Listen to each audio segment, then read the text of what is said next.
This is what we came here for. The best wrestling match ever. You know what time it is? It's Walt's World. Come and take a look at how we live. Like, comment, subscribe, and share with your friends. What's up, everybody? Welcome to Walt's World. Thank you for being patient with me. I was supposed to have this video out probably like yesterday or something. But you know what it is. You already know what time it is. It's the time where we grind. I got a lot going on. So my bad if I'm like a day late. I'm sorry, guys. I don't know if you guys could tell. I'm tired right now. I'm just trying to ooze the enthusiasm. Today, we got the WWE Backlash recap. Pay-per-view just came on Sunday. Let's start it off. We're going to jump right in because I done wasted enough time not getting it to you guys on time. Shout out to Walt's World. Let's go. This is how we do things. The first match of the evening. Triple threat women's tag team title match. Alright, let me give you guys the rules and then the participants. Only 3 women in at a time. And they're only allowed to tag their teammates. This is different from what we've seen past on Raw. 6-man tag or 6-woman tag. And you know, anybody can just tag anybody. Nah. Not this evening. Not on Backlash. It's like a triple threat between 3 teams. That's all it is. Let's get it. Nikki Cross, Alexa Bliss in one corner. The Iconics, Billie Kay, Peyton Royce on another corner. And then you have your reigning, defending women's tag team champions, Sasha Banks and Bayley. They defending their titles, man. I'm not gonna lie. I wasn't in favor of Sasha and Bayley having the tag belts while Bayley's the world champion. But I'm not gonna lie. I kind of like it. First, we're gonna start off with Nikki Cross, Billie Kay, and Bayley started off the match. You know, there's a little back and forth action between the 3 ladies. Then Bliss comes in, Royce comes in, and Banks come in via tag all at the same time. Again, back and forth action, a lot of pace going on. All of them trying to go for a pin sequence. It was pretty entertaining. It was pretty cool. Then you got a face-off between the 3 teams before hits the fan. And yeah, like I said, I don't like these women, Bayley and Sasha, as the champions, but it gives it some credibility. You know, you have the arguably 2 strong women as champion to help the women's tag division out. But yeah, Sasha comes in and pins Alexa after Alexa hits the moonsault on Peyton Royce. So Sasha just comes in for the easy squeeze victory. I'm not mad at it. Pretty entertaining match. I thought it served its purpose. Sasha Banks, Bayley retained the championships. Pretty dope. Moving on. We got number 2. Jeff Hardy versus Sheamus. Whew. This storyline's pretty crazy. I like the blend of them trying to take Jeff Hardy's real life and put it on screen and put it towards the storyline. It gives it a different variable. I'll just say that. I guess you'd rather be peed off than be peed on. Take it back to that SmackDown. At first I thought the angle for the alcoholism was cringy. I was like, oh man, they not taking this angle. But the more it played out, week after week, I kind of enjoyed it. I'm just like, well, you gotta take it for what it's worth. It's the pandemic, not too many fans. WWE just trying to throw things to the wall, see what sticks. You guys let me know in the comments whether y'all was messing with that Jeff Hardy angle or not. But yeah, I feel like Jeff can, if Jeff is okay with this, if he's okay with spinning his personal demons into a television angle, I'm fine with it. So yeah. In this match, Jeff Hardy showed a more technical prowess in this matchup. Not your usual high-flying offense that you would see from him. A couple headlocks. You know, trying to keep Sheamus grounded. But Sheamus is just too strong. Like, that dude is built like a house. They take the fight to the outside. After a spot in the corner, Sheamus was in control. He was in control for a long time. after that scary spot which he pushed Jeff Hardy off of the turnbuckle and he kind of just like landed awkwardly. Sheamus then put a Texas cloverleaf on Jeff Hardy and it looked bad, man. It looked like Jeff Hardy's legs was gonna give out during that move. Again, action on the outside. The bro kick to Jeff Hardy on the outside looked crazy. Rolled him in the ring. Another bro kick.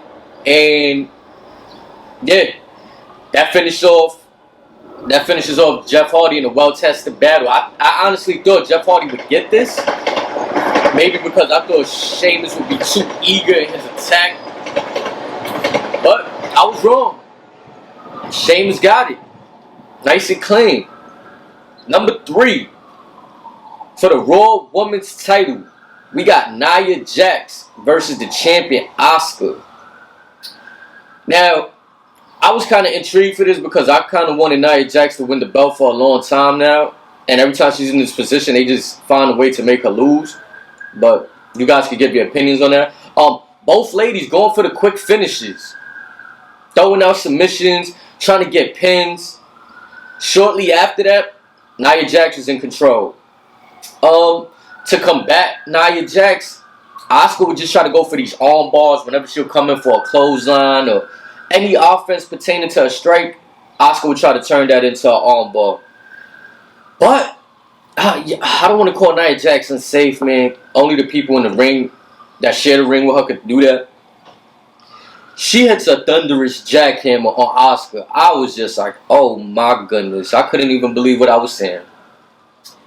But yeah, Asuka hits her with a flying armbar out of nowhere on the outside of the ring.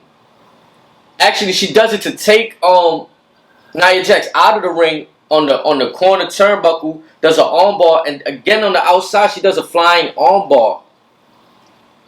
And then during results of this submission attempt, both women get counted out. I feel that was a cheap way to have Nia Jax lose the match. If you want to call it a loss, it's more like a draw. Both women got counted out. Still, for me, it was a cop out for me. So I didn't really enjoy that match too much. Moving on. Number 4, we got a handicap match for the WWE Championship. Miz and Morrison versus Braun Strowman. So they played a music video that Miz and Morrison just dropped. They dropped it in the pre-show, and they did it right before the match.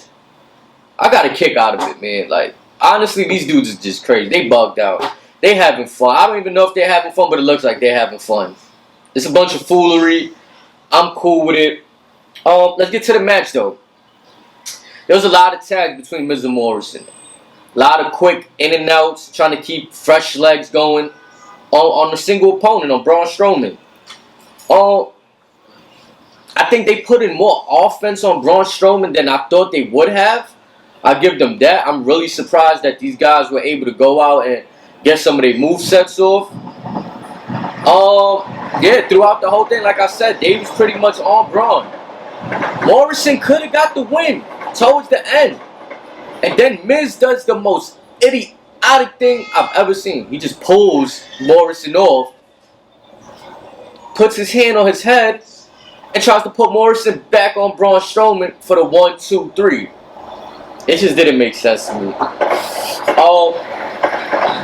After that, they couldn't regain their control. Braun Strowman sat there, took over the match, and there was no looking back. There was a choke slam to Miz, a body slam to Morrison. The ref goes 1, 2, 3.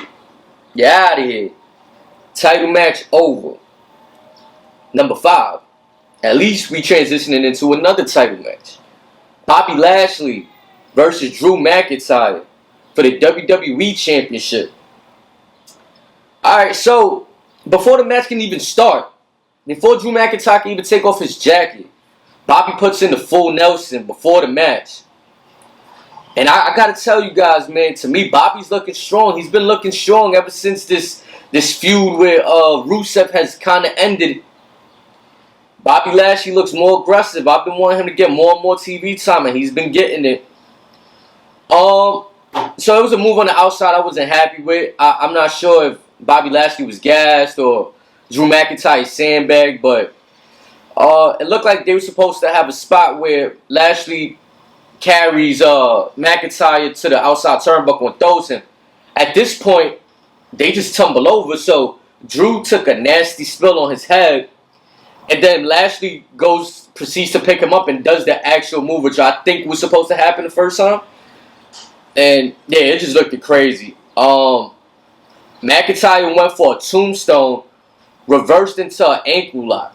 I thought that was pretty crazy. If McIntyre decides to add a tombstone into his repertoire, it'd be crazy. Lashley goes for a spear, and that spear was reversed into an armbar. Now, after that, you got a superplex off the top rope from Drew to Bobby. That's changing the complexion of everything. Drew McIntyre tried to go for a Claymore kick, and Lashley counters that into a spear of his own.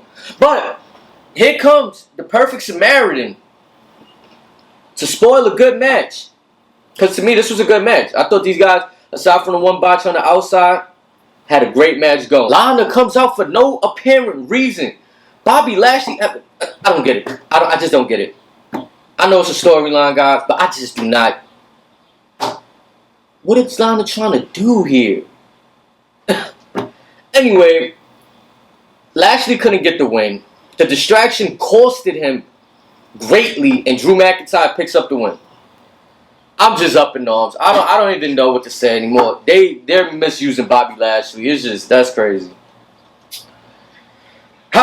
Number 6, the Street Profits and the Viking Raiders fight in a backstage. Bro. They supposed to have an in-ring match. This is what was advertised. In-ring match between these two teams. Okay? We're in the back area. They mess up Braun Strowman's car. Yeah, so they continue the backstage brawl. This chemistry between them is hilarious. They genuinely look like they having fun. Like, these guys are at comedy hour right now.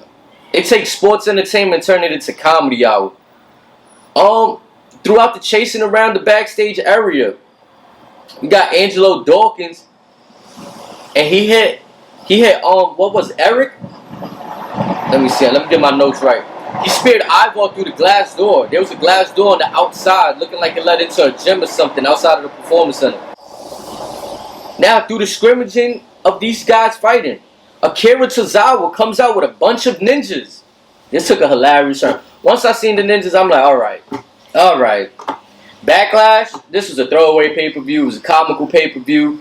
If anybody took this serious, just don't. It was funny. The ninjas get disposed of pretty quickly. The Viking Profits. Notice what I said. Not the Viking Raiders. The Viking Profits. Yeah. They get on top of the production truck. They start brawling again on top of the truck.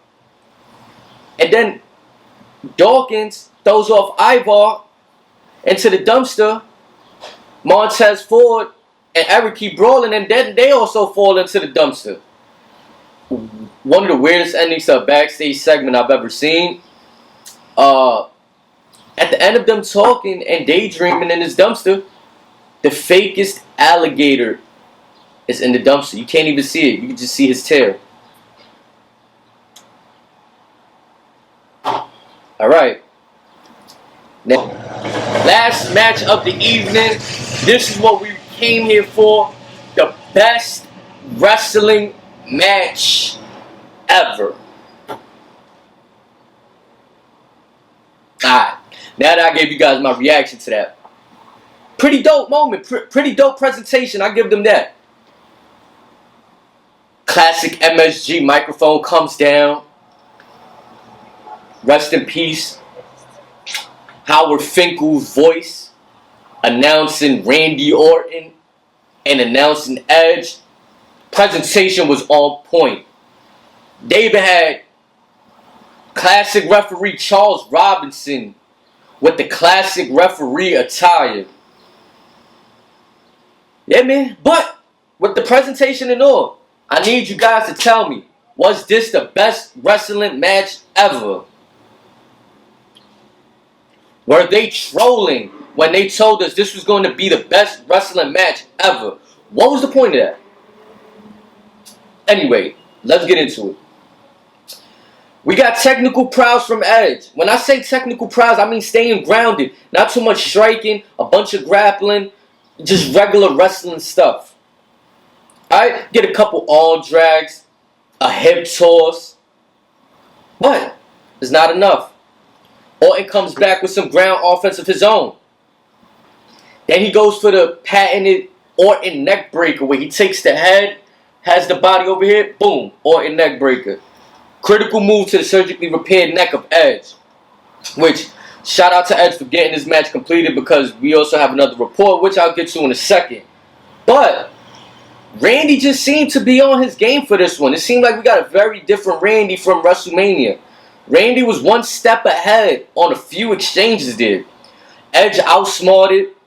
He got outsmarted on the outside. Oh, excuse me. Edge outsmarted Randy. Excuse me. He kept trying to get Randy to chase after him. And just eventually nailed him with a big boot on the outside. And, yeah. Edge started, again, with the technical prowess. He just starts methodically working on Orton's surgically repaired shoulders. And I'm not sure if this was a spot or if this is real. Edge gives Orton a headbutt and we see a little red. We see a little color. But the color doesn't last for too long. I'm not sure what that was about. So then at this moment, Edge flies off the turnbuckle with the clothesline. Hits Randy Orton. They slide in the ring. Couple back and forth action. Randy goes for the RKO and misses. Then Edge goes for the anti-venom submission. Let's look a little bit more back and forth going on. Now this is when we start paying homage to the great wrestlers. Randy goes for the three amigos. On about the second and a half attempt, Edge reverses it and hit the three amigos. So now we got some more back and forth action. Randy hits Edge off the top with a superplex. I mean all the way off the top. Both men get up. They both attempt a cross-body on each other and actually crash. Edge reverses Vince's Orton DDT into the execution. So while Orton got Edge on the ropes going for his DDT, he counters, wiggles out, and hits him with the execution. That was nice. The action and intensity built up. A lot of false finishes at this point. Edge tries to use the unprettier to capture the victory. But then Randy says no. He hits Edge with a pedigree to try to secure his victory. Edge then says, no. I got one of Triple H's best rivalries right here. He hits Randy with a rock bottom. At this point, I didn't know what I was watching. I understand you still the person you're wrestling. I understand you still his finisher. But you're just taking the greats finishes. Edge kicks out of an RKO. Randy went for a punt. Randy went for a punt kick. And Edge just spears him. At this point, I thought it was going to be over. Edge kicks out of another RKO. Randy gets out of the anti-venom with the low kick to the groin. And before the ref can even react, give any disqualification, Randy took advantage and just straight gave Edge a punt kick to the head. 1, 2, 3. So yeah, man, I don't know how I felt about this event, but at the end of the day, you know, we're going to be here chopping it up, breaking it down. I got some business to tend to, so I'm going to have to cut it short. If you guys watch the whole video, I hope you like, comment, subscribe, share with your friends. We here, we back. We going to get another one. Shout out to Snake Pit. Shooter Get Shot Media. We here, Sports Talk with Mike Smooth. We here, Warts World. You already know what time it is, man. We here. We lit. Sorry for the lateness, but I'm here. Rather late than never. What up? You know what time it is? It's Warts World. Come and take a look at how we live. Like, comment, subscribe, and share with your friends.